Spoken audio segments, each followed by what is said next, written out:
Halo, assalamualaikum warahmatullahi wabarakatuh. Berjumpa lagi di Main Kece Buku Misteri. Untuk kisah kali ini saya akan membawakan kisah nyata yang dialami sendiri oleh teman penulis yang bernama Carmino almarhum.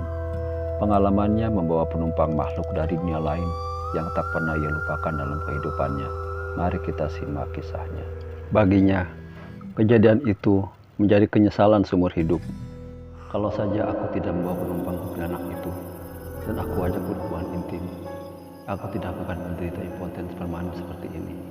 Bisik hatinya penuh penyesalan. Tapi apa hendak dikata, ibarat peribahasa nasi sudah menjadi bubur. Peristiwa itu berlangsung sekitar 20 tahun lalu, tepatnya di bulan haji.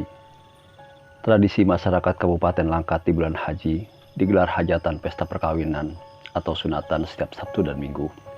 Ada saja warga yang menggelar pesta.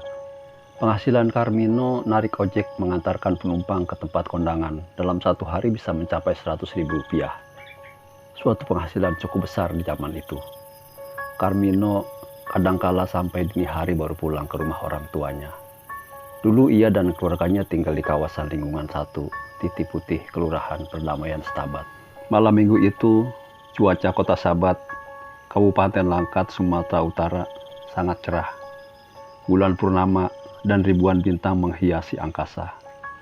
Bagi Carmino tak ada rasa letih meskipun seharian menyelusuri jalan raya, mengantarkan penumpang ke tempat tujuan. Rencana hendak meminang Anissa, gadis yang telah dipacarinya selama 2 tahun, memotivasi Carmino untuk giat mencari uang. Tengah malam itu Carmino barusan saja mengantarkan penumpang ibu-ibu ke tempat kondangan di Desa Batu, Melenggang, Kecamatan Hinai. Malam sudah menunjukkan pukul 00 waktu Indonesia bagian Barat. Ia berniat hendak pulang ke rumah. Sepanjang perjalanan sampai ke kota Sabat, Carmino tidak mendapatkan penumpang.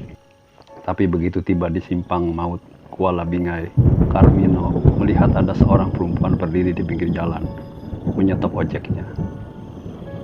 Carmino berhenti di depan perempuan tersebut, berambut panjang, sebatas pinggul.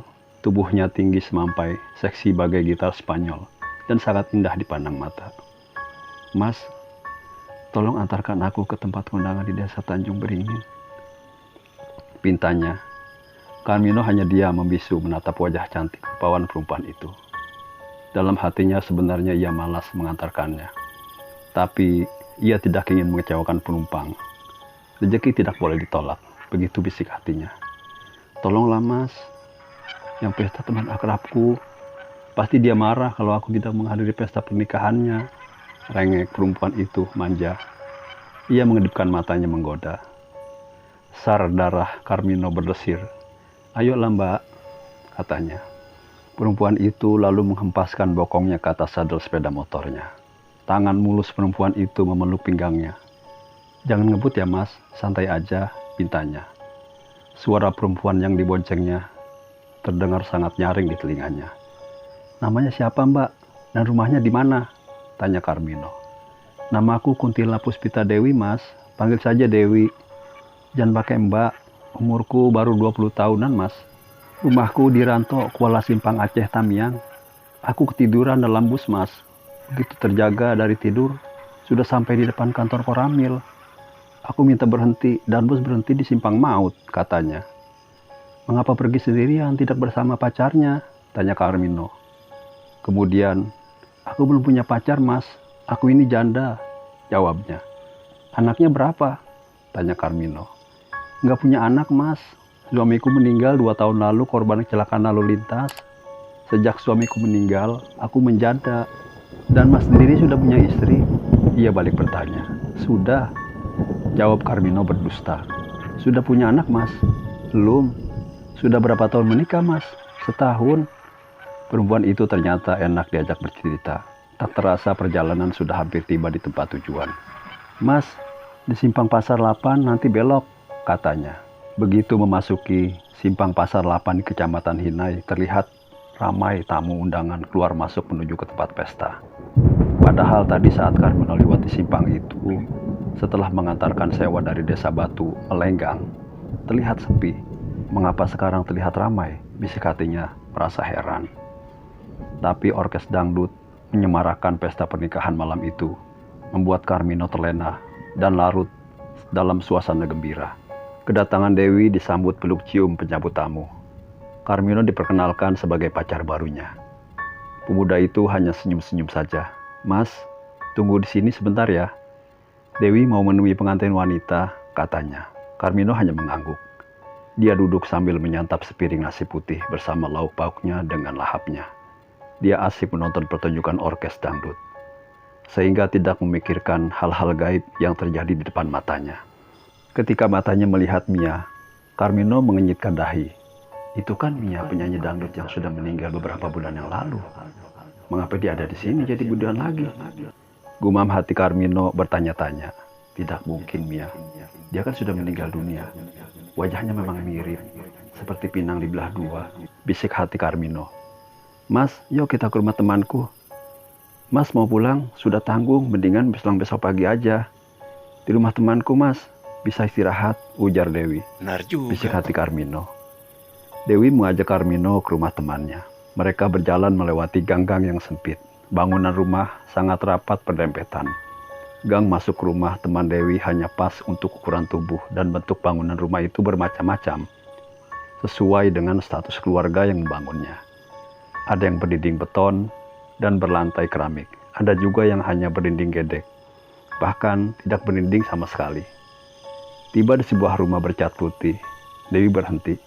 "Ini rumahnya mas," katanya. Pintu rumah yang terkunci dibuka. Keduanya memasuki rumah itu. Cahaya dalam rumah itu remang-remang. "Penghuni rumah ini kemana?" tanya Carmino. "Di tempat pesta tadi. Besok pagi mereka pulang," jawab Tila. "Jadi di rumah ini kita hanya tinggal berdua?" Dewi hanya mengangguk. "Duduk dulu mas, kita ngobrol sambil minum kopi," ujar Dewi. Carmino hanya mengangguk. Dewi selain menyeduh kopi hangat, ia ganti pakaian. Begitu ia muncul sambil membawa minuman, Dewi mengenakan busana tepis, tembus pandang. Carmino terperangah. Darah kejantanannya berdesis seperti ular kobra, mendeteksi buruannya, dan nafsu birahinya sekonyong-konyong bangkit.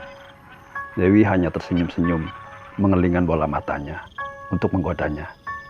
"Mas, ini kopinya," kata Dewi sambil duduk merapat. Tanpa malu ia sandarkan kepalanya di tubuh Carmino.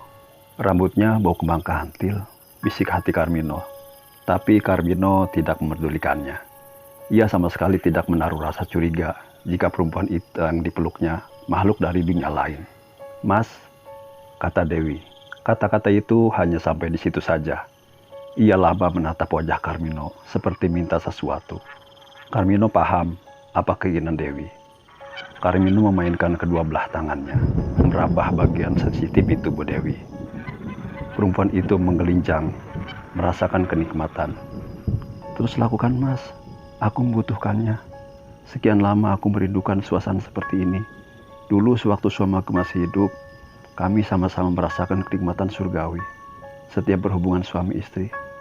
Tapi sekarang setelah suamiku meninggal, aku tidak pernah merasakannya lagi." Cerita Dewi berterus terang kepada Carmino. Carmino terus menjelajahi titik-titik birahi di tubuh Dewi.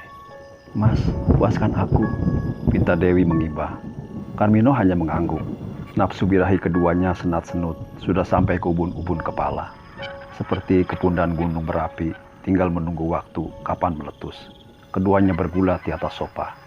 Masih nyambung ya. Assalamualaikum warahmatullahi wabarakatuh.